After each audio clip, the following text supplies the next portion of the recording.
Welcome back to another exciting video of Top Movies Recap. Today I'm going to recap a 2014 American supernatural horror film called Clown. The movie starts when a loving but constantly working husband and father host a birthday party for his son Jack, complete with a birthday clown. Unfortunately, the clown he hired accidentally goes to another party, but Kent McCoy discovers an old clown costume in the basement of a house he is selling and dresses himself to entertain everyone at the party. After the party, Kent falls asleep on his bed wearing the clown costume, and the next morning he is unable to take it off. The bodysuit, wig, and red nose are slowly adhering to his skin. Kent is disturbed and forced to go to work wearing the same costume. On the way, three guys who are helping him renovate the house for party laugh at him. He again tries to remove the costume, cutting his wrist with a knife and breaking a vibrating handsaw. He immediately goes back home and tells his wife Meg what is actually happening, so she also tries to help him remove the fake nose. But as she tries to remove the nose, it rips his flesh and wounds him. Shadow, the family's dog, eats the clown's nose, and Shadow starts showing strange behavior towards the family. Meg also realizes the clown's wig and makeup have also become attached to Kent and are now irremovable. Kent goes to the hospital for his wounds, where he is unconsciously made fun of by the emergency room doctor. Suddenly, Kent also begins to show strange behavior in the hospital and a deep sense of hunger, with a noisy gurgling in his stomach. He eats all the food in the house, destroying the kitchen.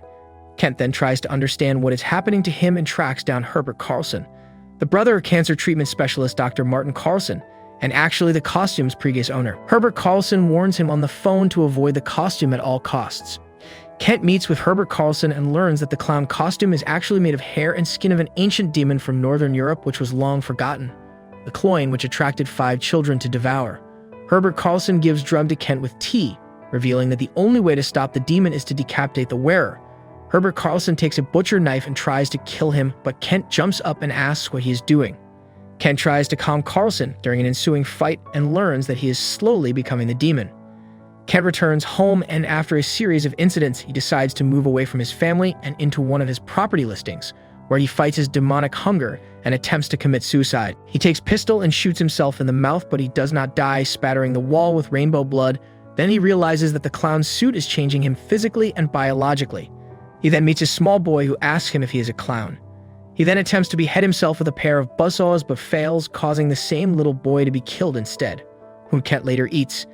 Kent eventually gives in and starts to become the demon, devouring his second victim, a child who had bullied Jack earlier. Meg becomes involved, trying to understand what is afflicting Kent and to help him fight against the demon. Desperate, she joins forces with Carlson with the intent of freeing Kent from the suit, although Carlson is prepared to kill Kent if necessary. Meg learns from Carlson that freedom from the clown costume can be gained by offering the demon what it wants: 5 children. She also learns that many years ago, Carlson put on the costume to entertain the children at the oncology clinic that Martin worked for and became the demon. Martin smuggled out 5 dying children from the cancer ward to free Herbert from the costume. Herbert has tried many ways to destroy the costume, to no avail. Carlson also warns Meg that the curse follows any part of it, explaining how earlier the family dog Shadow had become afflicted by the curse after eating Kent's clown nose when Meg removes the nose, which forced Carlson to kill it by chopping off its head. Kent, now almost fully lost, succumbs to the demon and begins hunting more children. He sneaks into a local Chuck E. Cheese's and devours 1 child in a ball pit, hinted at the blood and urine, and another in the jungle gym. With 4 children now eaten by Kent, only 1 remains if he were to turn back to normal. Meg finds Kent inside the glow-in-the-dark mini golf course. She tries to comfort him, but Carlson attempts to decapitate him with an axe but fails. Before Kent has a chance to kill Carlson, Meg tries to get through to her husband. Instead, the demon offers her a deal. Feed it 1 more child and it will release Kent. It tells her to bring the 5th child to their special place, otherwise it will go after Jack. A child from the dental clinic where Meg works as a nurse recognizes her, and the girl asks for a lift home when she cannot find her parents. Meg drives her to the special place and locks her out of the car. She suddenly changes her mind when she thinks Kent is coming, but it turns out to be a police officer since the Chuck E. Cheese incident drew attention from authorities. Once Meg realizes that Kent is not there, she drives back home knowing that the demon is going after Jack. Kent, now under the complete control of the demon, sneaks into the house and kills Meg's father, Walt, by ripping off his jaw right in front of her. Kent's physical looks resemble the Cloyne. Meg fights against her husband, but Kent attempts to take both their unborn baby and Jack. After a chase inside the house, Meg is forced to knock his head off with a hammer. Thinking the creature is dead, Meg apologizes to Jack for everything that has happened. However, due to a piece of muscle attached to the body and head, Kent revives and grabs Jack's leg. Meg then forcibly pulls the head off, killing the demon and her husband. Meg looks in horror as the cloying skin melts away. The skin turns back to the clown's suit, revealing Kent's human form. In the end, Kent's body is autopsied, while the costume is packed up to be analyzed by the police. In the end, this movie is awesome for a few reasons.